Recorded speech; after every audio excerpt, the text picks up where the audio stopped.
Hoy vamos a explorar la vida de un hombre que en los años 20 y 30 fue una de las personas más famosas del planeta, pero cuyo nombre hoy quizás se ha desvanecido para muchos. Richard Hollyburton. Pues sí, es curioso. Era un escritor, un explorador, un showman. Si lo pensamos bien, fue en esencia el primer gran influencer de viajes del mundo, alguien que decidió que su vida no sería una biografía, sino una colección de hazañas increíbles. La analogía es perfecta, de verdad, porque no solo viajaba, sino que creaba una narrativa, una marca personal, a través de sus experiencias. Su vida era el contenido. Y nuestro objetivo hoy es precisamente ese, desgranar las fuentes para separar un poco al hombre del mito que él mismo construyó. Exacto. No se trata solo de contar sus aventuras, que son fascinantes, sino de entender por qué las necesitaba, cómo las vendía al público, y al final, cómo esa misma necesidad de superarse lo llevó a su misteriosa desaparición en medio del Océano Pacífico. Pues empecemos por el principio. Nació en Tennessee, se educó en la prestigiosa Universidad de Princeton. Vaya, que tenía el camino perfectamente trazado para una vida cómoda y convencional. La que su padre, que era un hombre de negocios, esperaba de él, claro. Entonces, ¿qué se tuerce en ese plan perfecto? O bueno, quizá desde su punto de vista, ¿qué se endereza? Lo que ocurre es que Halliburton sentía un rechazo visceral, casi alérgico a esa vida predecible.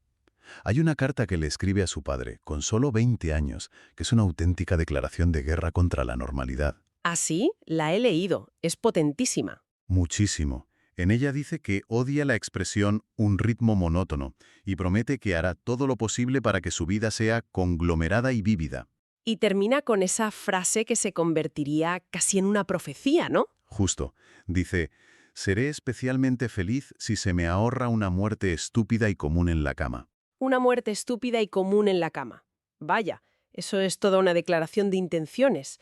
No quería envejecer tranquilamente.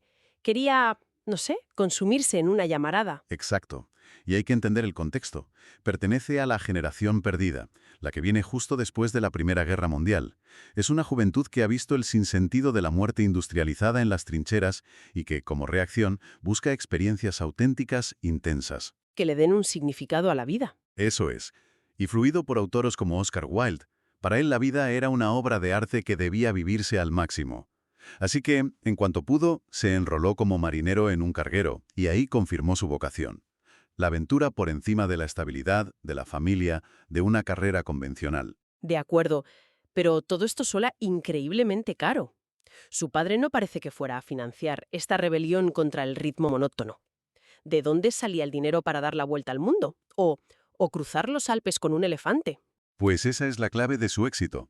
Se inventó su propio trabajo. Se dio cuenta de que podía financiar sus viajes vendiendo las historias de esos viajes. Se convirtió en un pionero de lo que hoy llamaríamos periodismo de aventura. ¿Y le fue bien? Le fue increíblemente bien. Sus libros como The Royal Road to Romance se convirtieron en bestsellers instantáneos. Daba conferencias multitudinarias por todo Estados Unidos. Encontró la fórmula para que el público le pagara por vivir la vida que ellos solo podían soñar. Y por lo que he leído, no se limitaba a visitar sitios. Sus viajes eran auténticas performance. Dame un ejemplo de cómo teatralizaba la experiencia, como decían en las fuentes. El mejor ejemplo quizá es el del Canal de Panamá en 1928. No se conformó con cruzarlo en un barco como todo el mundo. No, claro. Eso era demasiado normal. Demasiado monótono para él. Decidió cruzarlo a nado. Le llevó 10 días, pasando unas 50 horas en el agua. Pero aquí viene el detalle genial, la teatralización. A ver. El peaje del canal se calculaba por el tonelaje del buque. Como su tonelaje era él mismo, le calcularon la tarifa más baja de la historia, 36 centavos. Centavos basado en su propio peso. Eso es brillante. Es que es el titular perfecto. Precisamente. Él fabricaba los titulares de sus propias aventuras. El nado era casi secundario. La verdadera hazaña era la historia que generaba. Y le añadió más drama, ¿verdad? Claro, lo acompañaba una barca con un tirador del ejército para protegerlo de los caimanes. No era un deportista, era un director de escena, y él era el protagonista. Su método consistía en insertarse en la historia. Siguió la ruta de Ulises por el Mediterráneo, recreó la conquista de México por Hernán Cortés, y sí, Sí, sí, lo del elefante. Cruzó los Alpes para emular a Aníbal, pero lo hizo con un elefante que alquiló en un zoo de París llamado Miss Dalrymple.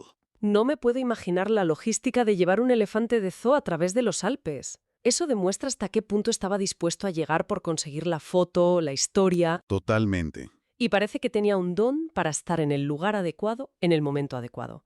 Se coló en la boda del último emperador de China, ¿no es así? Así es, en 1922 en la de Puyi, y su descripción es puro cine. Escribe sobre un bosque de estandartes ardiendo, dragones dorados sobre seda negra. Te lo transporta allí. Totalmente. Narra cómo la procesión llega a la ciudad prohibida, las puertas se abren revelando un patio lleno de lámparas y la pequeña novia es llevada adentro. Y mientras él observa, las puertas se cierran de golpe y en ese instante la princesa se convierte en emperatriz. Tenía esa habilidad para convertir la historia en una aventura personal y emocionante, y eso conectaba con millones de lectores. Claro, pero para mantener esa marca personal, cada vez necesitaba hazañas más espectaculares.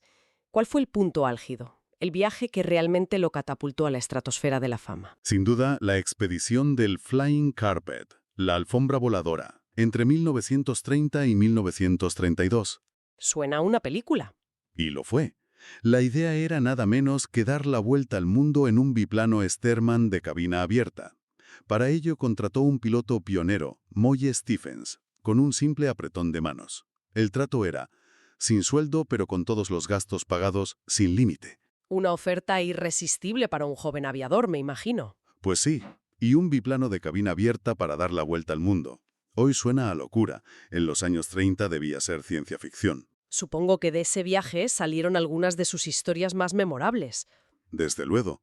Fue una odisea. Cruzaron el desierto del Sáhara hasta Tombuctú, sobrevolaron Persia, la India, y consiguieron varios hitos históricos. Por ejemplo, tomaron la primera fotografía aérea del Monte Everest. ¿La primera? ¿En serio? La primera. Para ello, Halliburton, sin oxígeno y a una altitud tremenda, se tuvo que poner de pie en la cabina abierta mientras volaban junto a la cumbre. Una locura. Madre mía. En Nepal, hicieron acrobacias aéreas para el Maharaja, que quedó tan fascinado que les cubrió de regalos. Y en Borneo, la raní Sylvia Brett, la esposa del llamado Raja Blanco de Sarawak, se convirtió en la primera mujer en volar en ese país gracias a ellos. Mencionas que conoció a todo tipo de gente, desde maharajas hasta... He leído que en Borneo tuvo un encuentro particularmente peculiar. Ah, sí. La historia es surrealista. El jefe de una tribu de cazadores de cabezas quedó tan increíblemente impresionado con el avión, al que consideraba una especie de deidad, que, en señal de máximo respeto y admiración, les hizo un regalo. ¿Un regalo? 60 kilos de cabezas reducidas. Espera. ¿Cómo? ¿60 kilos de cabezas reducidas? No puedes soltar eso y seguir como si nada. ¿Qué se hace con un regalo así?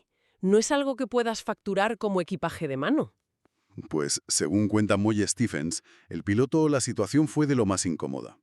No se atrevieron a rechazar el regalo por miedo a ofender al jefe tribal, así que lo aceptaron con una sonrisa forzada. Me lo imagino.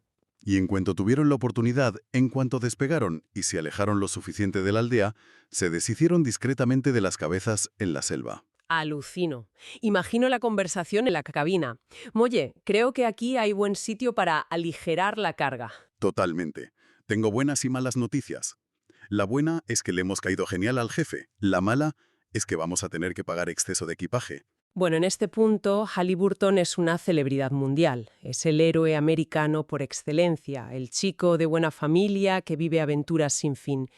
Pero todo esto es una imagen pública muy cuidada. ¿Qué pasaba detrás de las cámaras? ¿Cómo era la vida privada de este hombre que rechazaba públicamente el matrimonio y la vida familiar? Ahí es donde la historia se vuelve mucho más compleja y para mí, fascinante. Esa imagen del héroe americano era una fachada necesaria para la época. En realidad, Halliburton era homosexual. Algo que en esa época era muy complicado de gestionar públicamente. Imposible, de hecho. Las fuentes mencionan relaciones con hombres, como el famoso actor de cine mudo Ramón Navarro. Su relación más estable y duradera fue con el periodista Paul Mooney, que a menudo le ayudaba a editar sus escritos y que de hecho lo acompañaría en su último viaje. ¿Y esto era un secreto a voces o algo más documentado? Existen informes de la policía de París de 1935 que documentan su actividad en la ciudad. algo que por supuesto chocaba frontalmente con la moral de la época y con la imagen que proyectaba. Vivía bajo una presión constante para mantener separadas su vida pública y privada. Es fascinante cómo la casa de una persona puede ser a veces un reflejo de su verdadero yo, un espacio donde puede ser auténtico.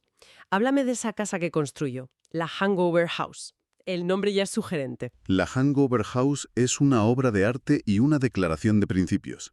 La encargó en 1937 en Laguna Beach, California. Diseñada por el arquitecto William Alexander Levy, es una estructura radicalmente moderna de hormigón y acero que cuelga literalmente de un acantilado sobre el Pacífico. Vaya. Se dice que la escritora Ayn Rand se inspiró en ella para la Heller House de su famosa novela El manantial, y su distribución lo decía todo. Tenía una habitación para él, con un enorme mapa del mundo en la pared, una para su socio y pareja, Paul Mooney, y otra para el propio arquitecto. Era su refugio, un mundo privado construido a su medida, lejos de la mirada del público.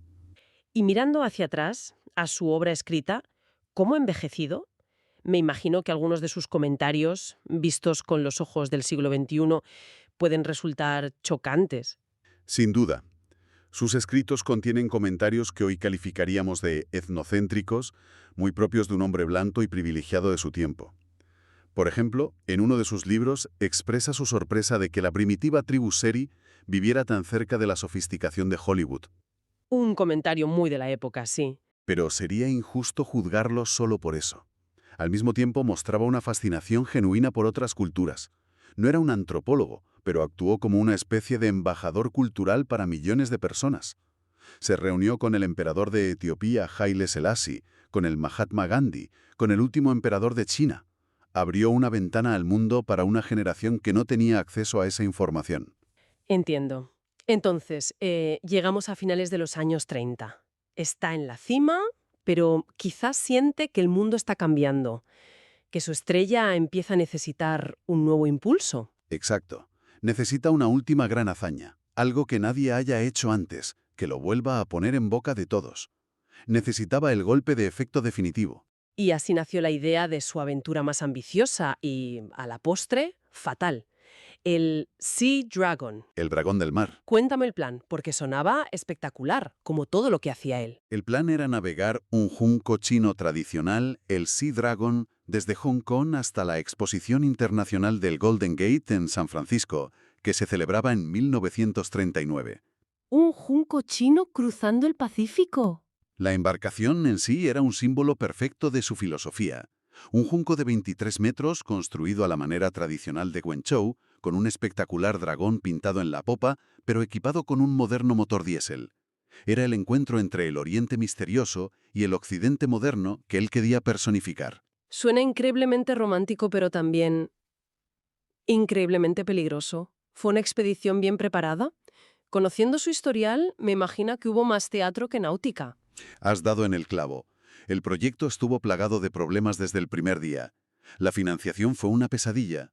Las grandes empresas lo consideraban demasiado arriesgado. O sea que no consiguió patrocinadores. No. Al final, gran parte del dinero tuvo que venir de su propia familia y de 3 de los tripulantes jóvenes, recién salidos de la Universidad de Dartmouth, que pagaron por unirse a la aventura. Vaya. La construcción fue un caos. Hay una cita del propio Halliburton que lo dice todo. Si alguno de mis lectores desea volverse rápida y violentamente loco, que intente construir un junco chino en un astillero chino durante una guerra con Japón. Un momento. Si marineros experimentados y observadores veían que el barco era básicamente una trampa mortal, ¿por qué nadie le paró los pies?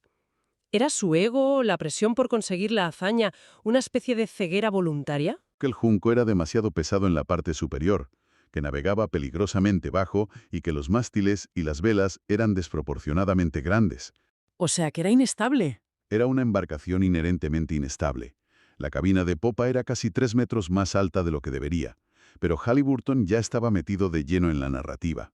Había anunciado la hazaña al mundo. Dar marcha atrás habría sido una humillación pública. Creo que se había convertido en prisionero de su propia leyenda. Tenía que seguir adelante. Y siguió adelante. ¿Cómo fueron esos últimos días? Durante las primeras 3 semanas, todo pareció ir relativamente bien. Pero el 23 de marzo se adentraron de lleno en un tifón masivo, a unos 1.900 kilómetros al oeste de las Islas Midway. Se recibieron 2 últimos mensajes por radio. ¿Qué decían esos mensajes? El primero, captado por el presidente Coolidge, que estaba a unos 600 kilómetros, es de una ironía que hiera la sangre. El capitán del Junco, John Welch, les envió un mensaje jovial. ¿Jovial? ¿En medio de un tifón? ¿Sí? Decía, pasándolo de maravilla, ojalá estuvieras aquí en mi lugar. En ese momento las estimaciones hablaban de olas de más de 12 metros de altura. Madre mía. Poco después llegó el último mensaje, mucho más técnico y serio. Vendaval del sur, chubascos de lluvia intensa, mar gruesa, todo bien. Y después de eso, nada. Silencio absoluto. Desaparecen sin más. ¿Cuál fue la reacción? ¿Se organizó una búsqueda de inmediato? Aquí la historia toma otro giro trágico. La Guardia Costera tardó en reaccionar. Al parecer, conocían la fama de Halliburton como showman y sospechaban que todo podría ser un truco publicitario. ¿En serio? ¿Pensaban que era un montaje? Pensaban que había fingido su desaparición para reaparecer triunfalmente en San Francisco. Cuando por fin se convencieron de que la situación era real y desesperada, la Marina de los Estados Unidos montó una de las operaciones de búsqueda más grandes de la historia naval hasta esa fecha. Rastrearon casi 400.000 kilómetros cuadrados de océano. ¿Y? No encontraron ni una astilla, ni un resto del barco, ni un cuerpo, nada. Simplemente se los tragó el mar. El 5 de octubre de 1939, Richard Halliburton fue declarado legalmente muerto. Cuando el eco de la tragedia se apaga, ¿qué legado nos deja? ¿Es solo una nota a pie de página? La historia de un aventurero temerario. Yo creo que su legado es mucho más profundo. No fue solo un aventurero, fue una figura que inspiró a toda una generación a interesarse por el mundo que había más allá de sus fronteras. Hay un ejemplo muy potente, el del famoso periodista Walter Cronkite. Anda, no lo sabía. Él mismo contó en vida que decidió dedicarse al periodismo tras asistir, de joven, a una de las conferencias de Halliburton. Fue un narrador extraordinario que hizo que la geografía y la historia cobraran vida para millones de personas. Les hizo soñar. Así que fue más que un simple viajero. Fue un catalizador de la curiosidad. Exacto. Su vida encarna a la perfección la tensión entre la búsqueda romántica de la aventura y los riesgos reales y mortales que ésta conlleva. Al final, se cumplió su deseo. No tuvo una muerte estúpida y común en la cama. No, desde luego que no. El precio fue un final envuelto en el misterio insondable del océano. Su historia no es solo la de sus viajes, sino la de la creación de una imagen pública fascinante, cuya realidad privada, marcada por los secretos y la valentía de ser él mismo en una época hostil, era aún más compleja. Y nos deja con una última reflexión. La filosofía de Halliburton defendía que la juventud era para explorar, para acumular experiencias antes de sentar la cabeza. Pero, en nuestro mundo actual, donde parece que cada rincón del planeta ha sido explorado, fotografiado y subido a las redes sociales, nos podríamos preguntar, ¿qué significa la aventura hoy en día? Buena pregunta. ¿Sigue siendo una búsqueda geográfica de lo desconocido? ¿O se ha convertido más bien en una actitud ante la vida, un rechazo consciente y deliberado a ese ritmo monótono que Richard Halliburton tanto despreciaba?